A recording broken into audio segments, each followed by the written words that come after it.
अस्सलाम वालेकुम। एक ऐसी खबर कि जिसे पढ़कर, जिसे सुनकर, जिसे देखकर खून खौल उठे। एक तरफ आपने देखा कि इतनी महंगाई हो गई है इस मुल्क में कि तारीख में कभी नहीं थी, और इमरान खान साहब ने एक प्रोग्राम शुरू किया था, एहसास प्रोग्राम। और मुझे तो ये लगता है कि पाकिस्तान की तारीख की ये ऐसी हुकूमत है कि जिसको किसी तरह का कोई एहसास ही नहीं कौम का।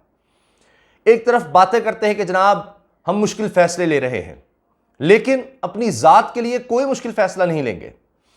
खबर सुनिए, ARY पे खबर चली कि मिफ्ता इस्माइल साहब वज़ीर ख़जाना, उनको सरकारी घर मिला है जनाब को। सरकारी घर, मिनिस्टर इनक्लेव, यानी ये वो इनक्लेव, वो इलाका है जो ख़ास तौर पर वज़रा के लिए मुख्तस है। विफाकी वज़रा को यहाँ पर सरकारी घर अलॉट किए जाते हैं, वहाँ पर उनको 22 नंबर कमरा, 22 नंबर घर दे दिया गया। अब ठीक है जनाब, ये उनका हक है, वज़ीर ख़जाना वो बन चुके हैं, और यकीनन उनको हक है अब इस गरीब कौम के टैक्स के पैसे से वो यहाँ पर हैं। पहले बाकी भी लोग रहते रहे, तरीके इंसाफ के दौर में भी लोग रहे होंगे।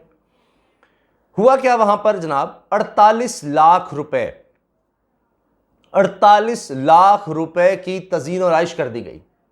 48 लाख रुपए की।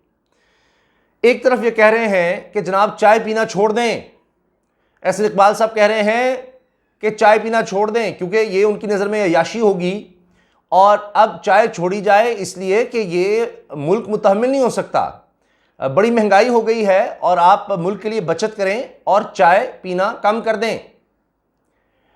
मिफ्ता इस्माइल साहब के घर के लिए 48 करोड़ रुपया चाहिए।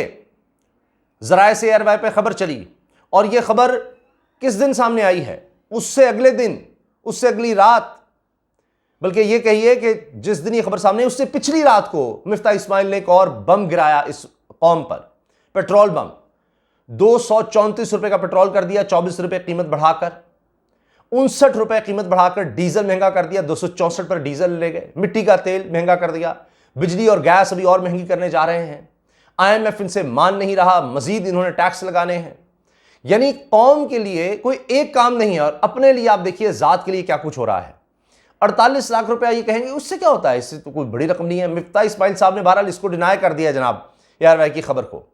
लेकिन क्या अगर ये खबर गलत है तो फिर जनाब इश्तिहारों की खबर भी गलत है जो इश्तिहार चल रहे हैं। इश्तिहारात, करोड़ों अरबों रुपए के इश्तिहारात जो लगाए गए। एक तरफ कहते हैं कौमी खजाना खाली है, लेकिन इस काम के लिए जितना मर्जी आपको पैसा चाहिए दिया जाएगा।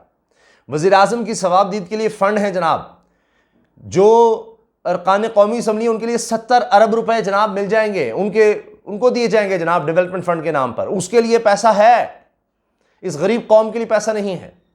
और अब तो जनाब मुसद्दिक मलिक साहब भी आ गए जो कहते हैं ना, जहर खाने के भी पैसे नहीं हुकूमत के पास। जहर खाने के, ये वजीर कह रहा है, जहर खाने के लिए भी पैसे नहीं हुकूमत के पास। 48 लाख रुपया घर की तज़ीन और आइश के लिए मौजूद है, और अभी वज़ीर आज़म जो कहें उनके घर को जिस तरह चाहें, अब जितने मर्जी कैंप ऑफिस बनाएं, उसके लिए पैसे मौजूद हैं।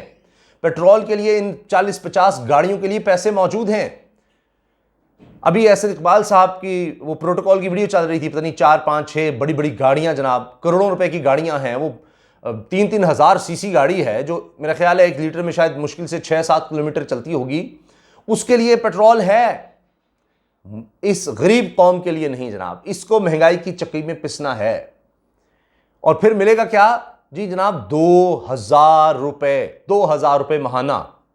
और मुसद्दिक मलिक साहब वही जो कहते हैं जहर खाने के लिए पैसे नहीं है, उन्होंने क्या कहा है कि इस 2000 से आप चाहे महंगाई का मुकाबला करें, कोई चीज़ें आपने खरीदनी है वो खरीद लें, पेट्रोल खरीदना है वो खरीदें, आपने कोई बीमारी का इलाज करवाना है उसके लिए इस्तेमाल कर लें, कोई बुजुर्ग है घर में उसके लिए इस्तेमाल कर लें। पता नहीं 2000 को इतनी दफ़ा ये बता रहे हैं हर कोई, मरीम औरंगजेब से शुरू होके, वो तो प्राइम मिनिस्टर ने कह दिया है, ऐसी ऐसी उसकी मीम्स बन रही हैं।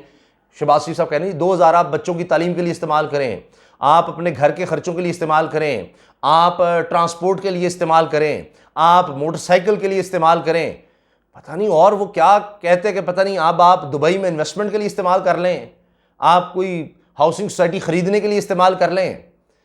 मुझे तो समझ नहीं आई कि ये किस तरह की, क्योंकि वो इतना ज़्यादा दूर है एक आम आदमी के मसाइल से कि उनको अंदाज़ा ही नहीं है। वो समझते हैं कि ये पेट्रोल महंगा होगा तो ठीक है, वो मिफ्ता इस्माइल साहब ने सही कहा कि ये जो जहाज़ वाले हैं, चंद एक दोस्त मेरे बैठे हैं, ये उन्होंने तकरीब में कहा कि उनके लिए पेट्रोल महंगा हो जाएगा, बाकी आप सब जो है ना, आपके लिए तो कोई इतना मसला नहीं होगा, आप सब बर्दाश्त कर लेंगे। ये तो हाल है, ये तो सोच है।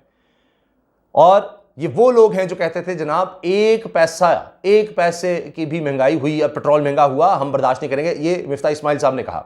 और जब खुद लॉन्ग मार्च निकाला था, महंगाई मुकाओ मार्च, तो उसमें जनाब एक टैक्सी ड्राइवर का वो लगाकर ट्वीट किया मिफ्ता इस्माइल ने कि ये 150 रुपये का पेट्रोल ये बेचारा नहीं बर्दाश्त कर पा रहा, आओ इसके लिए निकलो। ये भी हम कहते हैं, ये भी हमारे साथ निकले, इस्लामाबाद की तरफ आओ। अब जब राणा सनाउल्लाह ने तो कह दिया कि जनाब खबरदार, अब कोई इस्लामाबाद की तरफ आया तो 150 का पेट्रोल और 137 रुपए पर कहते थे एक पैसे का इजाफा नहीं बर्दाश्त करेंगे, अब जनाब ये 250 की तरफ कर रहे हैं, 234, और अभी इन्होंने और बढ़ाना है।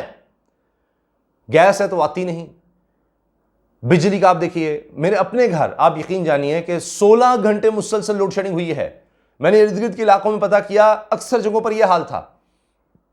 और फिर फोन करो तो कहते हैं जी आपका जनाब ट्रांसफार्मर खराब है, अच्छा रिपेयर करें, अच्छा फिर जनाब लोड शेडिंग हो रही है। जी चलो, लोड शेडिंग का मतलब है आपने 1 घंटा 2 घंटे कर ली, 2 3 4 घंटे आपने की, उसके बाद तो लाइट आए। 16 घंटे उसकी वजह से ना पानी है, गैस आ नहीं रही, मसाइल अलग हैं, परेशान है सारी कौम, कारोबार कैसे चलेगा। अब जनाब ये कि जी कारोबार 9 बजे बंद कर दें, मसाइल का हल नहीं, कौम कुर्बानियां दे।